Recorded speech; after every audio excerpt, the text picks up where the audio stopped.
रविवारच्या सकाळी गाझियाबादमधून एक धक्कादायक व्हिडिओ समोर आला आहे। मिळालेल्या माहितीनुसार मथुराच्या बाटी गावातील काही तरुण हरिद्वारला गंगाजल आणण्यासाठी गेले होते। हरिद्वारवरून गंगाजल घेऊन परतताना गाझियाबादमधील भोजपूर पोलीस ठाण्याच्या हद्दीत त्यांच्या वाहनाला एका DCM गाडीने धडक दिल्याचा दावा केला जात आहे। यामध्ये अभिषेक, प्रमोद आणि विकास नावाचे 3 तरुण जखमी झाल्याची माहिती समोर आली आहे। त्यापैकी अभिषेकला गंभीर दुखापत झाल्याचं सांगितलं जात आहे। या घटनेनंतरचा व्हिडिओ सोशल मीडियावर मोठ्या प्रमाणात व्हायरल झाला आहे। व्हिडिओमध्ये घटनास्थळी मोठ्या संख्येने पोलीस कर्मचारी दिसत आहेत।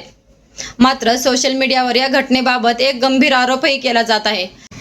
काही पोस्टमध्ये DCM चालकाने कावडियांवर जाणीवपूर्वक वाहन चढवण्याचा दावा करण्यात आला आहे, पण या दाव्याची अधिकृत पोलिसांकडून पुष्टी झालेली नाही। त्यामुळे ही धडक अपघात होती की जाणीवपूर्वक केलेली कृती हे पोलिसांच्या तपासानंतरच स्पष्ट होणार आहे। या घटनेतील जखमी तरुण लवकर बरे व्हावेत हीच प्रार्थना आणि अशा संवेदनशील घटनांमध्ये सोशल मीडियावरील अपुष्ट दाव्यांवर विश्वास ठेवण्यापेक्षा अधिकृत माहितीची वाट पाहणं गरजेचं आहे।